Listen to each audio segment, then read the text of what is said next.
Nosso corpo nos avisa quando alguma coisa está errada em nossa vida ou quando estamos pensando de forma que nos leve a desenvolver alterações fisiológicas que acabam gerando doenças.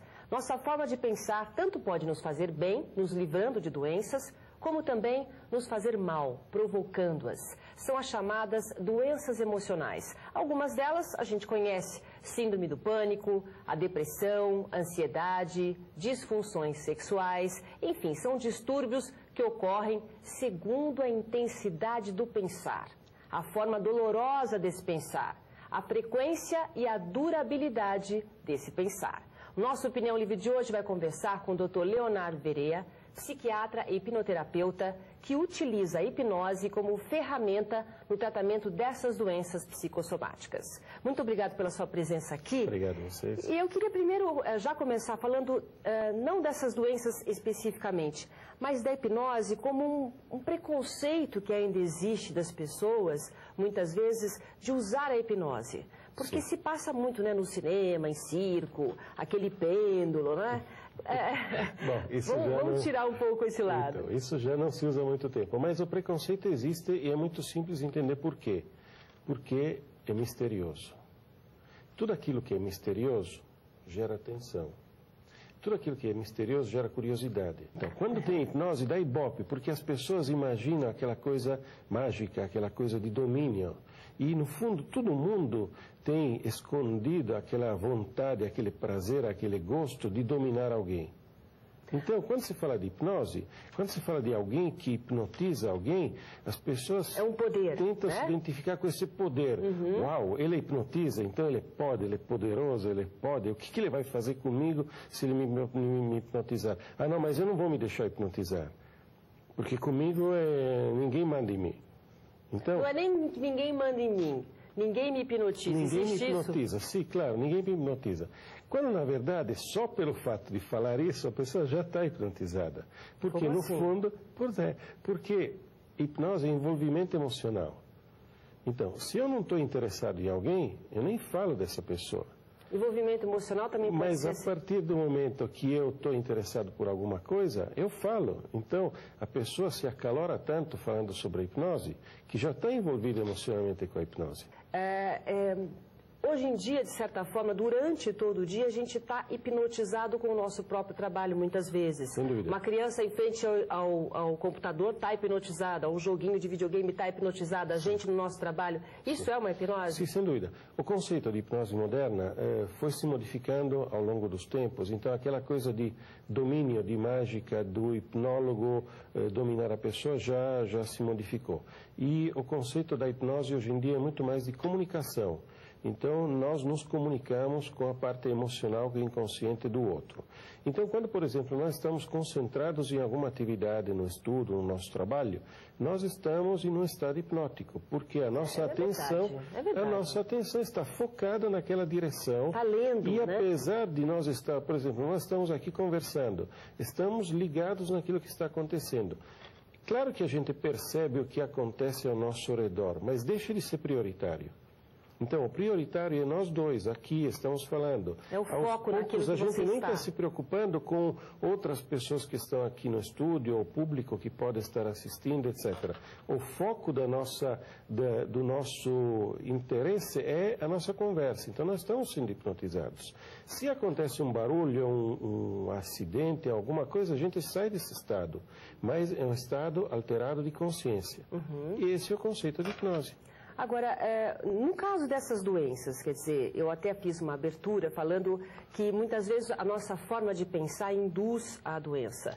Isso quer dizer que a gente tem o poder realmente de trazer a doença para o nosso corpo? Sem dúvida nenhuma. E também de tirar, né, ao contrário? Sem dúvida nenhuma.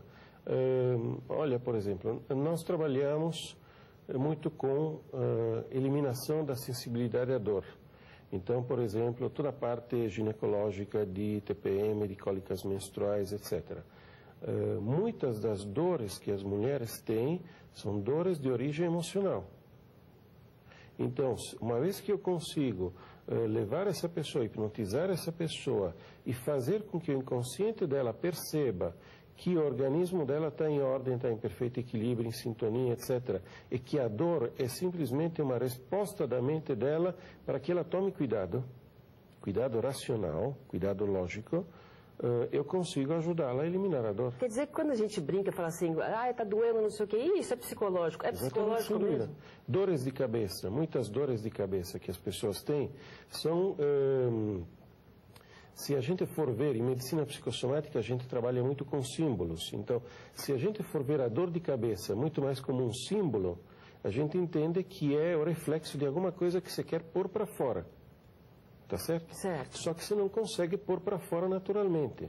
Então ele fica na sua cabeça, bombando, fazendo com que você desenvolva essa dor. A hora que você consegue encontrar um caminho para pôr isso para fora, está resolvida a dor. Doutor, então é um trabalho, quer dizer... O medo, por exemplo. O medo. O medo. Medo também é psicológico. Sim, medo de avião, por exemplo, o medo de elevador.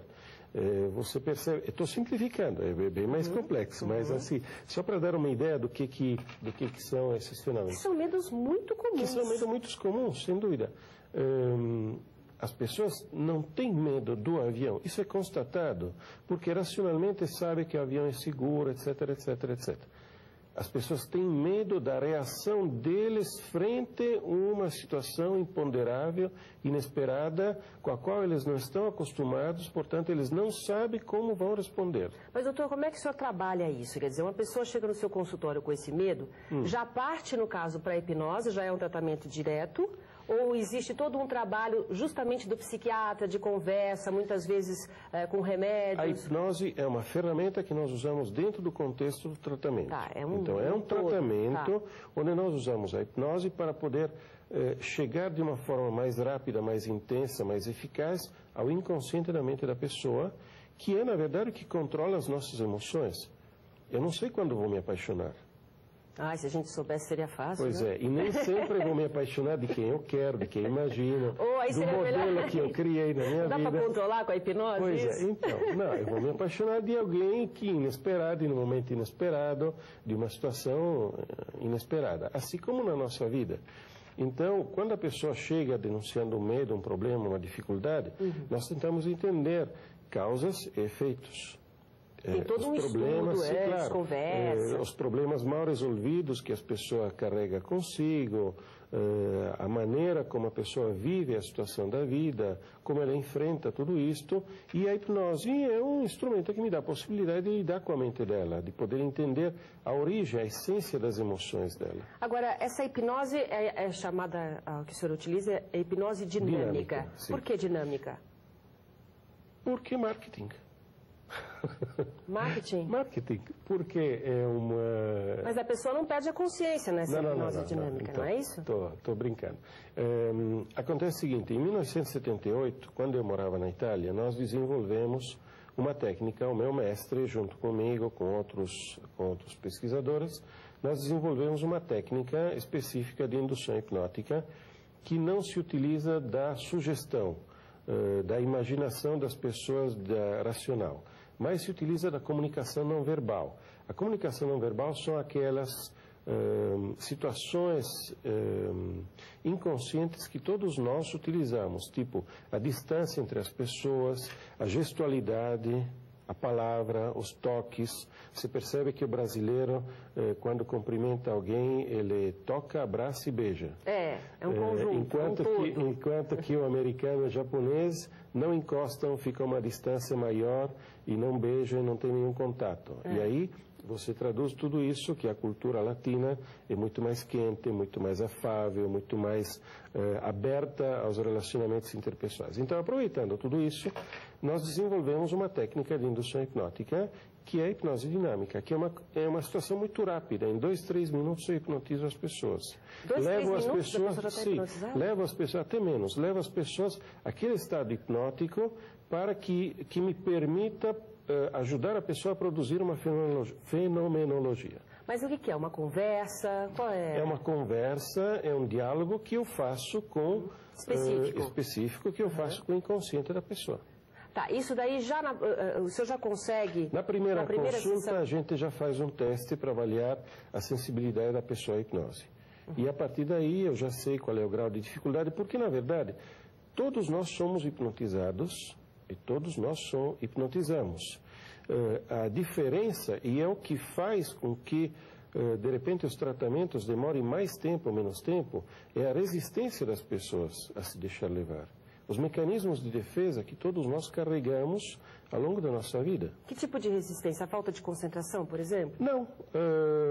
Todos nós acumulamos toda uma série de experiências e de vivências.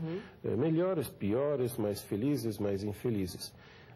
E a hora de a gente ter que se defrontar e se mostrar, não sempre nós conseguimos nos mostrar de uma forma totalmente natural, totalmente serena, totalmente livre de qualquer tipo de vínculo e de qualquer tipo de censura. Normalmente nós carregamos uma máscara. E essa máscara é difícil de tirar essa máscara. É difícil de tirar. E o meu objetivo no consultório é pôr o paciente a nu. Mas quando a pessoa vai no consultório, ela já está predisposta a isso, no caso? Negativo. Ah, não? Não, ele está predisposto a nível racional. Ele está predisposto naquilo que ele controla, que é a razão. Então, claro, uma vez que ele vai no consultório, já metade do caminho está feito, etc, etc. Mas ele não conta todos os problemas. Tem coisa que ele não conta. Ele já faz uma avaliação prévia e ele conta aquilo que lhe interessa. Ele praticamente conduz. Ele conduz, ele tenta conduzir. Só que pela comunicação não verbal, eu consigo perceber quando ele está mentindo, quando ele está omitindo, quando ele está deixando de falar, quando ele está aumentando as coisas, porque não adianta, a hora que você mente ou omite, a sua respiração muda, o ritmo da sua respiração muda. Então, eu estou olhando para você agora, mas eu estou vendo a sua respiração, seu batimento ciliar, o movimento das suas narinas, o movimento da sua boca, as suas pernas, como é que você se coloca. Todo movimento já está dando um sinal. Eu tenho um espelho atrás da mesa, onde está sentado o paciente, e todo mundo pergunta para que serve esse espelho. Eu falo para olhar as pernas das pacientes, mas na verdade é para perceber as variações de postura das pessoas, porque na hora falou, mentiu, na hora mudou de postura. Esse método oferece algum risco, doutor? Não, não oferece nenhum risco porque, na verdade, hipnose é um estado natural, como nós vimos antes. A pessoa não fica transformada. A pessoa não fica absolutamente transformada e ninguém pode ser hipnotizado se não quiser. Somente as pessoas que querem podem ser hipnotizadas. Imagina um outdoor, hoje não tem mais, mas imagina um outdoor na rua com uma publicidade, uma propaganda de alguma coisa.